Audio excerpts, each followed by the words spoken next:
Blessed morning to us. Ito yung pasalubong ng aking amo noong nakaraang araw.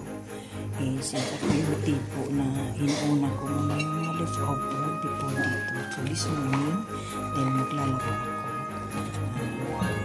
ito yung kakakainin ko. Parisan ko na ng kape. Ayan o.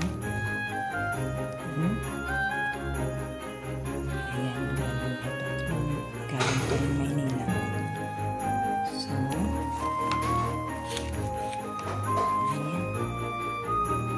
This is it. Masarap siya. Makrima at saka maraming yung itlog na alat. Ayun na talaga yung pagkain siya. Bibingka pala ito. Ayan. Bibingka pala siya. So, ito yung kakainin ko ngayon. Bago ko mag-umpisa sa aking pagkain. Today is Thursday.